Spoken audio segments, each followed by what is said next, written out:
Thank you for tuning in to Radicards TV on radicards.com. I'm your host, Patrick Greeno, and this is my buddy Dan. How's it going? Hey, Dan. What's up, Pat? What's going on? Not much. Yeah, it's been a while. It's been a little while. Yeah. How you been? I've been all right. Life, Yeah. keeps me busy.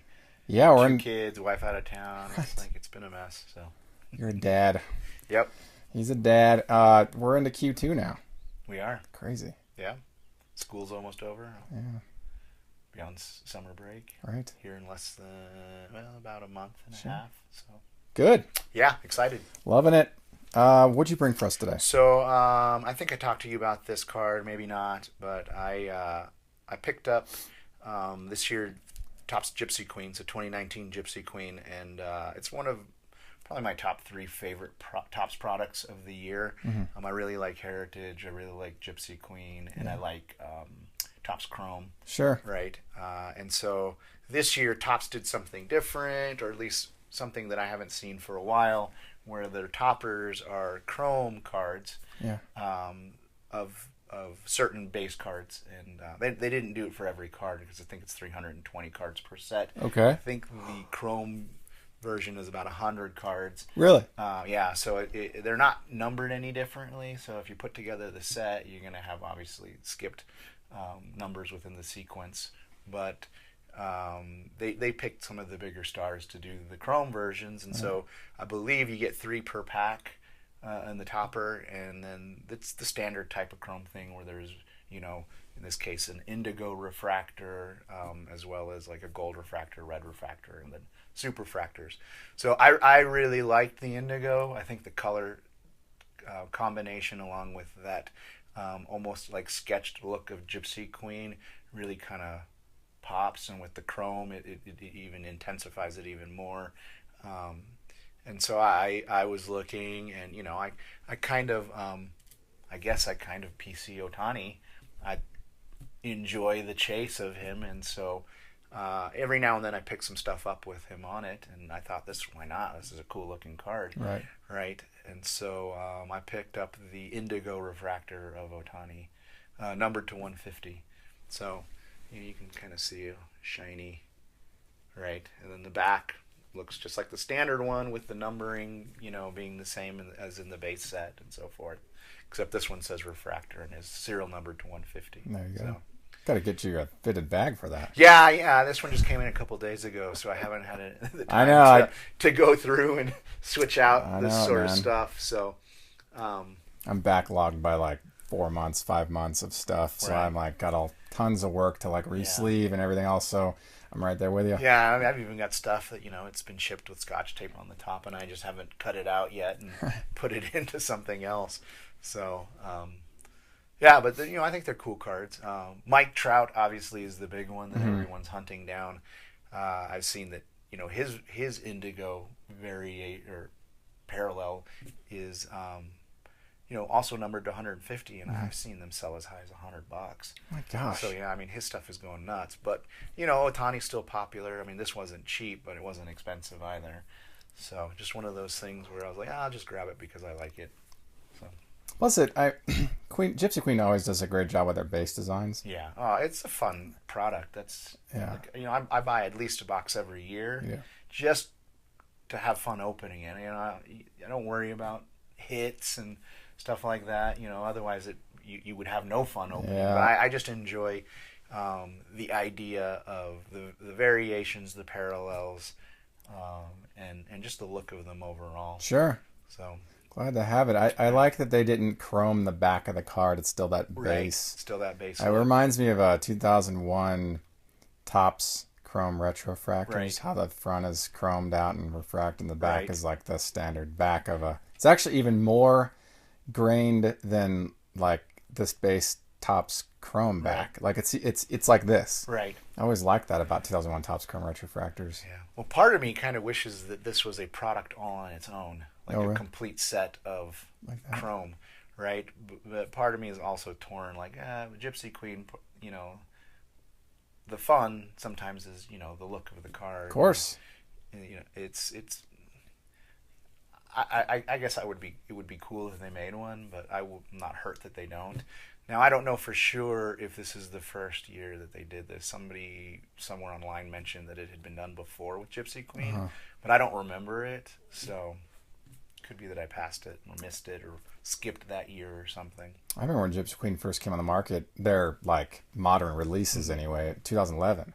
Right. And I remember getting all like a bunch of the minis for Thomas and like working on the runs and being really excited about working on the minis of those cards. Right. And I had a good time. I mean, that was a long time ago now, but I have vivid memories of chasing the like sepia, and like the SP picture and then the black border and all that. And I remember just thinking how cool the pictures looked because the art was so good. Right. I mean, it's amazing. Yeah. I think with the chrome, that's kind of what makes it pop out and wow you. Are you going to work on a run? So I had thought about maybe doing the actual Indigo set, being that it's only 100 cards, but the price point on some of them I think is just out of control right now. So I mean, it might be on the horizon. I'm still working on last year's Gypsy Queen Bazooka set. Right. So I'm like maybe 3/4 of the way through. As you separate time from the release date, you see that these things start becoming harder to find. Yeah. And so it's tough. It's tough to want to start another set that I would say is big, right? When I'm still working on one that is already big, right?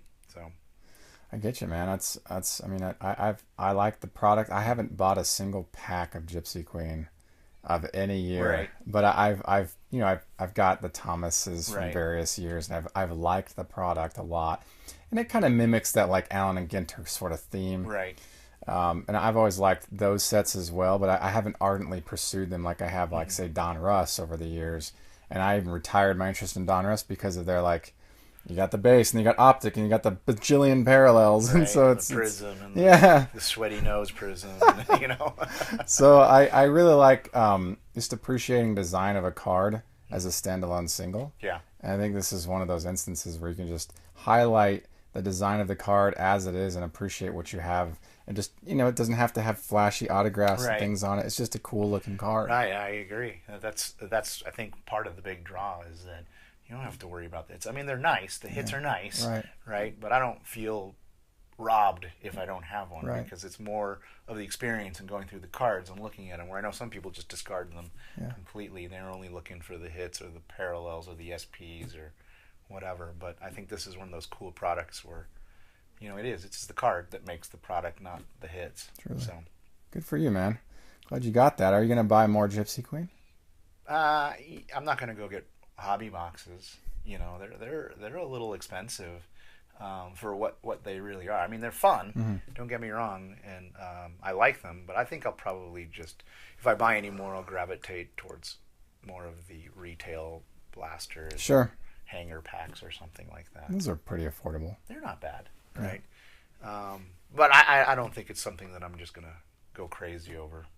So no red refractor in your future? No, I'm pretty sure. No red refractor. I mean, hobby only box toppers. Yeah. So if you want those, you have to either buy the box or you have to find them online from somebody who has bought the boxes and opened them. That's the only way. So is McGuire in the set? So McGuire is in the set this year, but he doesn't have a chrome. Okay. So McGuire is part of the SPs at the base of the back of the set. Okay. So number 301 through 320. Okay. And he does not have a chrome variation. All right. So you're gonna work on those though? No, probably not. I pulled a McGuire, so I'm not gonna. That's good. Yeah, I'm not gonna chase it down. Thomas last year was in the back set of 2018. Okay. He's in there, and I still need the Bazooka back Thomas. So I keep my eye out. Yeah, I don't have any of that stuff. Yeah.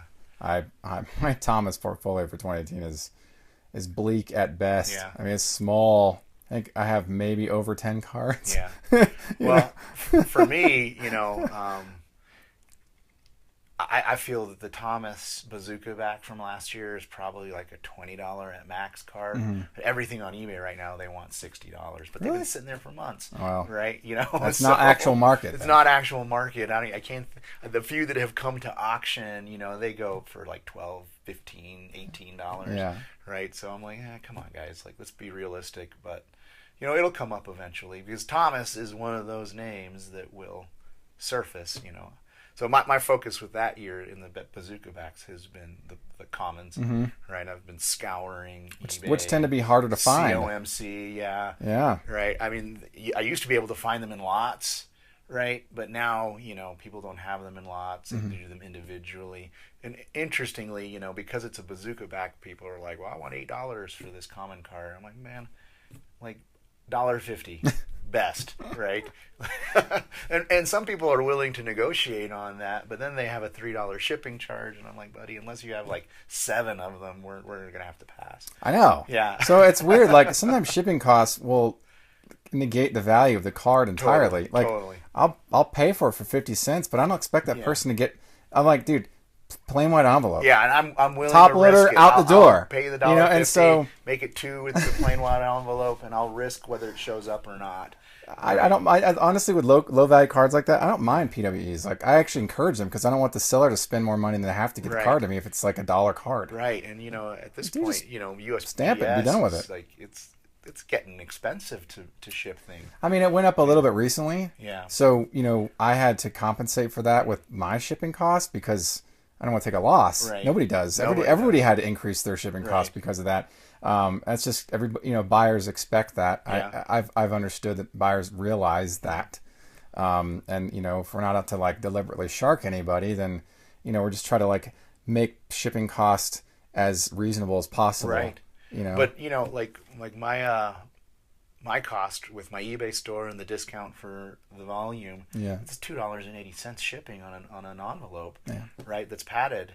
That's a lot of money, dude. Especially if you're selling a card for $2, right? Well, so people are going to have to pay. You just offer quantity discounts, Yeah. like we combine shipping, and it's encouraged you to buy more than one card to make it and the value for you, I right? do, right? Yeah. But you said that's just the way it is. I have man. very few eBay customers who actually do that, though, and I encourage it. Like, dude, buy like 3 things, and we can throw it all together. I mean, at the end of the day, it's cheaper. If buyers come to you to pay and they're okay with the shipping costs, they know it's expensive, but they're whatever. Yeah. Sometimes, like with me and Thomas stuff, like I'm okay with just getting it done if I have to pay a little more than I want to. Just let's get it out the door. Let's just knock this out. I don't want to deal with it anymore. Like, let's get off the checklist. And at that point, I don't care what the shipping cost is. Well, yeah, and I mean sometimes it's like I need it. Let's get it now. Yeah. Right. It's $7, whatever. Yeah. Right. But other times it really factors in. Sure. So that's why I love COMC so much. It's fantastic because I can get 50 of those cards that I need. And aggregated shipping can't beat that. Can't beat it. $3.95. They send all 50 of them to me. Yeah. So and you can sit them for years if you wanted to. Yeah. I'm a huge fan of COMC. But I have also encountered like these guys that have like there's a record that these cards don't sell for more than $1.50, and you have them for $4. Yeah. Right, and they've been sitting there for ever. Right. So when and then I offer like, hey, these are $1.50, and then they reject it and because you can offer on emails, COMC. Yeah. They send you emails? Well, I mean, not usually, but you can tell like. That they're not happy. There's no negotiation. There's no counter offer. There's nothing. It's an immediate reject. It's frustrating. eBay. I've gotten the nasty emails, but I mean, I have a strategy when I make an offer on eBay for something that's really high and we're nowhere close to being even in a ballpark. I will offer what I feel is valuable, but I'll justify it by saying, if you feel this offer is lower than you expect to get, I respect whatever decision you feel is best for you. But here's a link to an expired listing, and you can see where it's sold recently based on an open auction. It wasn't a best offer of bin. It was like an open auction. And you don't get any nastiness back? Luckily, I've been pretty successful in getting just a normal, cordial response back from the seller. And, that one had free shipping. I have to cover the cost of shipping, so I need a few more bucks. And I'm thinking to myself, well, that's fine. Like, no problem. Whatever you think is best for you. So it's a pretty, professional interaction most of the time. I've been pretty happy with that. And if it's too far out, I usually am reticent to place an offer because I don't want to offend the guy. Right. Guy wants $1,000 for a card that sells for $150. Yeah. I'm like, I could do $150. Yeah. But I don't want to shuffle the offer to him because if he paid $150, I'd want him to get a profit. Right. So I'd be like, I look, tell me what you paid for this. I'm happy to pay more so you get a profit out of it. You know, but let's be reasonable with that transaction, with that interaction, that offer. Right. So that's been my experience with some of the eBay sellers, and it's just like positioning your language in their favor. That's what I've found has been helpful, because I don't know who's on the other end. Right. No, and I mean, you know me, I'm never a jerk. Right. So I don't send out stuff that is offensive, but I've had some pretty rude responses back, and I'm just like, man, that's not okay, but whatever. But yeah, I misspoke. I haven't gotten any on COMC, but you like the aggregated shipping. I like that. Yeah. You know, but I can always tell. Like, you know, I'm not offering. You know, I'm not lowballing something that's $4. I'm offering them 50 cents. Right. COMC has that limit, but you can tell that, you know, some people just aren't willing to negotiate. Period. They just reject the offer. Right. Or they let it like go on for a while. I've had people reject it in about 30 seconds. I've had it rejected quickly, but I've also had it to where like the offer sits for a while, and as it's sitting, somebody comes and buys the card for the price, and then I'm like, I wish I would have just bought the card. Yeah. So now I just try to be aggressive when I can. Yeah. So thanks for bringing that by, man. Sure. Glad we got to talk about that. This one's interesting. You know, I don't typically buy game used relic cards of players that aren't Thomas. Mm-hmm. It's just not really the like alleyway where I walk, you know, so to speak, with collecting, and so it's exceedingly rare. This is one of those instances, however, where I was like, well, it's a one of one, you know, it's a beautiful card, it's a player that I like. This is 2014 Topps Tribute, Jason Heyward. This is the one of one game used memorabilia card. Mm-hmm. This just came to me this way. Cool.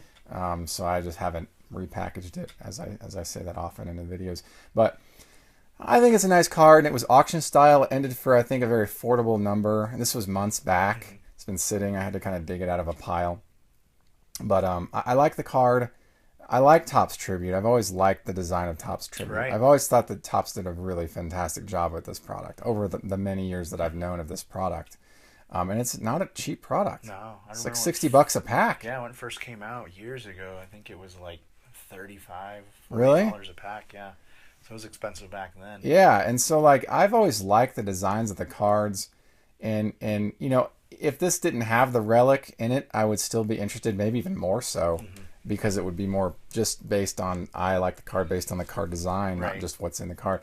So I this is kind of one of those interesting purchases where I wasn't looking for it, but I came across it and I was like, well, I'll keep an eye on it and kind of watch the bids come in and then kind of see where this goes. Heyward's stuff has calmed down considerably over the years, and so a lot of his stuff is affordable. Not all of it, but some of it can be had for pretty affordable prices, and this I thought was one of them.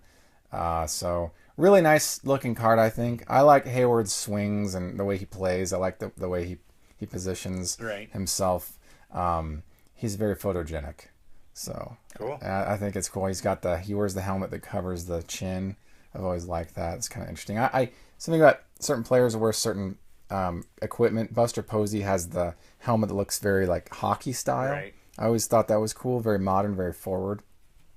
Heyward was the one guy that stuck in my mind as the guy who wears the chin-covered helmet, you know? And that's important, you know, to save, because you know, if you get beamed in the head, you could die. Yeah, for you sure. know? And so this is kind of, anyway, me kind of digressing here, but this is 2014 Topps Tribute Purple, one of one memorabilia card featuring Jason Heyward. Right. So now it's a wood piece. So the assumption is it's a bat. Let's see here. So, or is that a jersey? That looks like a bat to me. So we're assuming it's a bat. Shard of a bat. Yeah. Relic card. It says the relic contained in this card is not from any specific game, event, or season. Yeah, I think that's Topps disclaimer, because that one year they were bat cards, but they were actually bench cards or something like that. So I don't really care. I think it's fine. Whatever. Yeah. I'm not fussy about that sort of stuff. I know some collectors are, and whatever. I mean, look, it's hard enough to get the pieces and to put them in. I'm like, dude, the technology required to make this card floors me. Yeah. Like, the cards are made with anything is amazing to me. That even cards just by design are printed and put in packs and delivered to customers around the country is amazing to me. So I don't really care what the language says on the back of the card. Right. Like, I'm floored by the design and the product as it stands. Correct. You know, Legal disclaimers. it could be a Band-Aid the under there lawyers. for all I Yeah. care, right? A dirty Band-Aid. That'd be gross. Oh But man. it's probably not far off. Anyway. Dan, did you buy any Topps Tribute over the years? Have you bought any of I this stuff? have bought a few packs, but it's not a product that I hit regularly.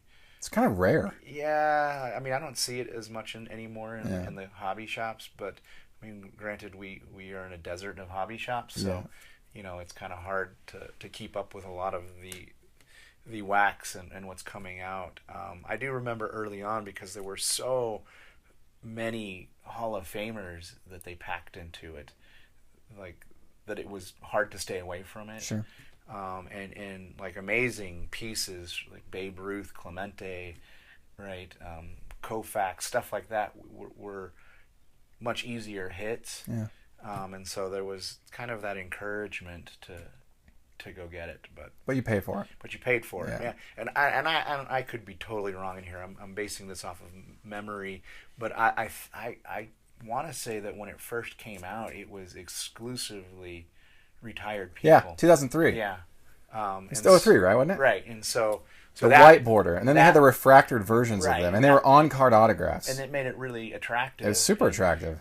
But I figured that Topps eventually realized that they couldn't do that year after year, and so they started integrating the more current players.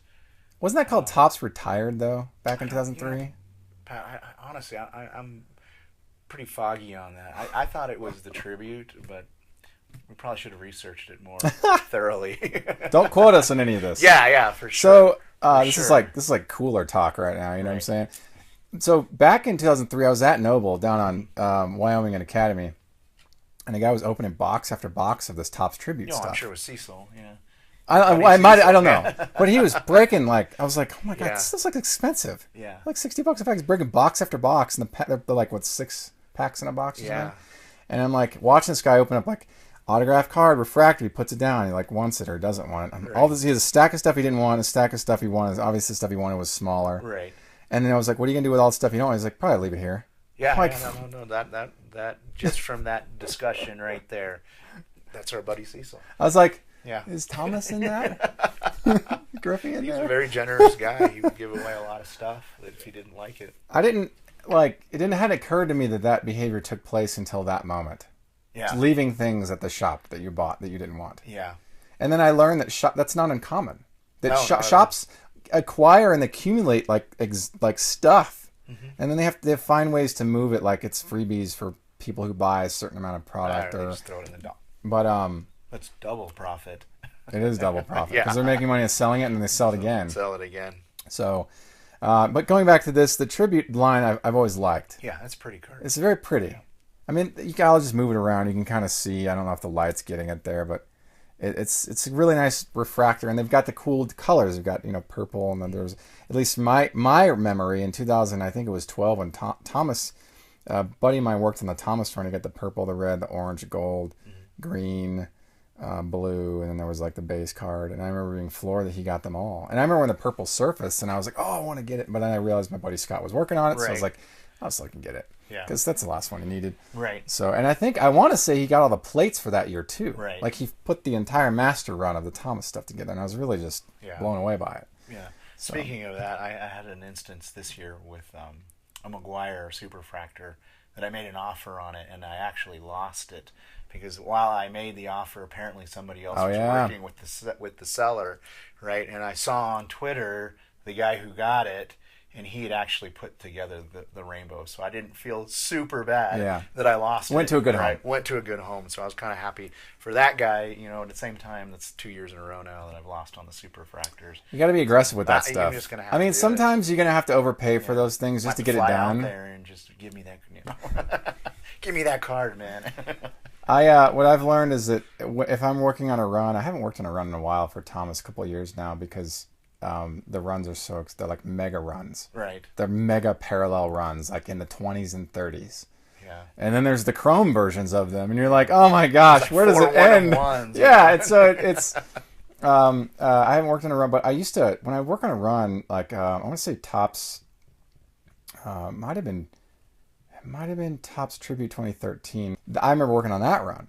And there are all the Topps Vault proofs of those cards that have surfaced. And I've gotten most of those. Right. And then there are plates, and I've gotten most of those. And so that was a lot of fun. Yeah. You know, when money's not an issue, it's nice to work on some of the higher end stuff. At least pick one nice one and just work on it. So, and Thomas signs pretty much anything you put in front of him. So there's no end to the amount of signed runs of Thomas over the last 10 years, you know? Right. It's really kind of interesting to think about that. Man, it's fun. Anyway, Topps Tribute's a great product, and happy to have this one of one in my collection. Kind of an odd piece, but it fits. Yeah, you know, cool. It fits because it's like a player that I like. Yeah. Not a rookie card, but it's okay. It's like a one of one. It's cool. Don't limit yourself, bud. Just buy what you like. Seriously. I talk about this with my buddy Ryan, is like, you know, in collecting, in whatever pursuit you're after, there aren't any wrong answers. No. There's just your answer, and that's the right answer for you. And so if you're going after a run of something that makes you happy, then do it. Yeah. Do it. You know, don't listen to anybody who gives you a hard time about it, because it doesn't matter.